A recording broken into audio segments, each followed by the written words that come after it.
If you're watching this channel, I guess in one way or another you are somewhat into investing, financial freedom, and preparing yourself for whatever comes in the future. And when talking about the future, sometimes we tend to think about the near future, 2, 5, maybe 10 years ahead.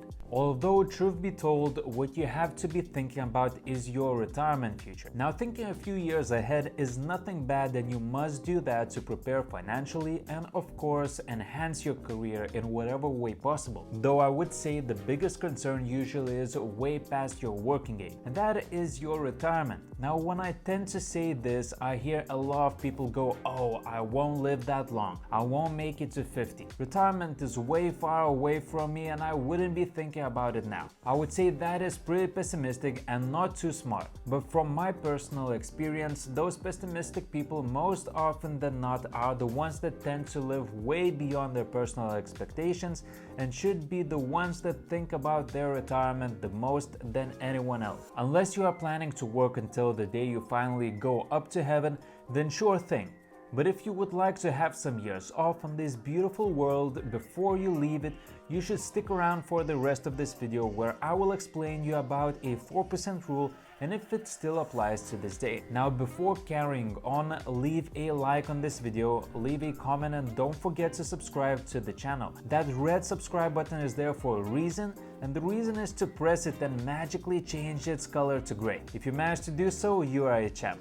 So don't forget to do so, and welcome back to NordSection. So what is a 4% rule?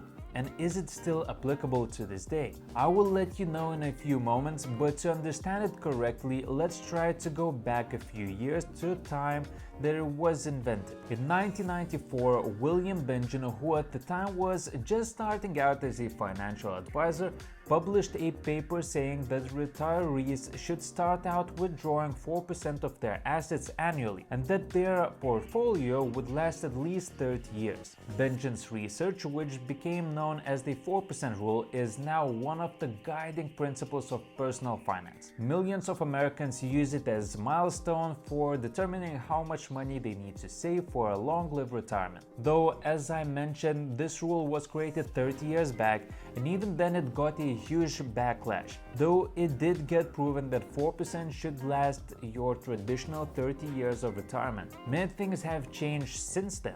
And yes, I know you might not be that concerned about your retirement just yet, but believe me, if you don't think about it now, you will be in some serious trouble in the future. So stick around and get some valuable info from this video. To find out how much money is a reasonable amount to withdraw, the inventor decided to analyze every single year of stock market returns. Then he simulated what your money would have been worth had you retired that year, and then lived off of your investments for the traditional 30-year retirement. The goal of this trial was to find out what is the amount that you can withdraw so that you wouldn't run out of money. To calculate stock market returns was one thing, but there were a few more components that had to be taken into consideration. One thing was that they didn't want you to invest all your money, so that if your investments for some reason failed, you wouldn't go broke. And another one was to make sure you didn't spend too little of your money to the point where you have to gift it all to all of your relatives. Once these variables had been set up,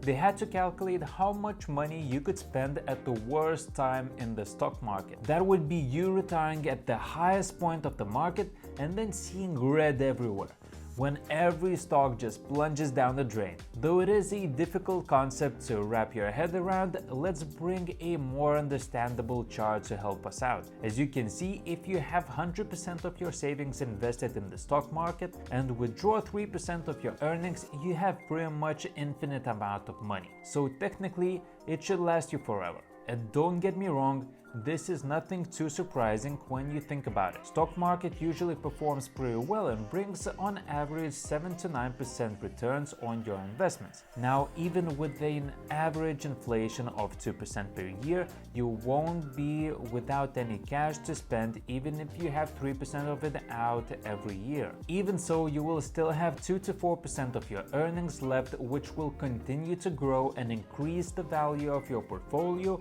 without you even touching it. So if you look at the same chart, it will show that even if you spend 4%, you would still be in that safe zone, because in the next 30 years, you have only 5% chance of going broke with your money. But surprise, surprise, the creator of this rule himself says the 4% rule is no more and it should change, since the times have changed as well. In Benjamin's research, he took the absolute worst scenario and the 4% rule was applied. Though with the current state of the market and low interest rates, this rule got changed to the 5% rule. What he's saying is that 4.5 is the worst case scenario and no average person can spend up to 7% of his earnings. Though this particular calculation is all based on the low inflation and everything could change in the next 10 years from now. Now everyone has their critics and there will always be someone that will say that this number is preposterous and you should have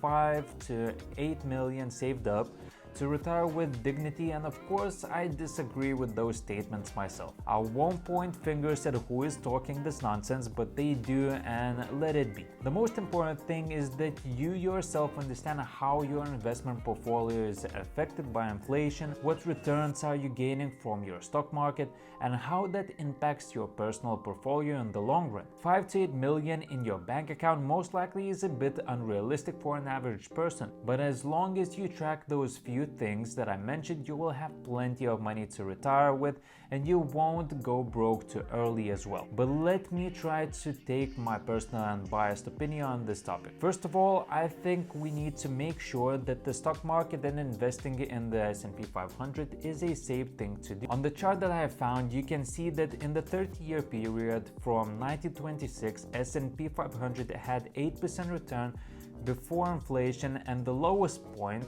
and the best case was close to 15% return before inflation, which will definitely leave you in a safe zone if you manage to take out 5% annually. However, since I enjoy telling everyone to try and always live below your means, I will always recommend doing so. That does not mean don't enjoy life. I'm not saying that you have worked hard your whole life and now you can't enjoy it because you must be frugal to the day that you end up above the cloud. But what I want to say is there's nothing worse than living from someone else's pocket and somehow stock market crashes like it never did before. You have to still be safe with your money. To make sure that does not happen, I would say that withdrawal of 2.5 to 4% would be the most logical thing you could do to keep your finances in check. Most importantly, you have to learn to be flexible with where you spend your money, and all of that budgeting that you have been doing for many years will really come in handy once you are up for retirement. After all, there is no such rule that if you withdraw 5% of your savings or 7% of your savings, you must spend it all. If you need it, then do it, but if not, then don't. Simple as that.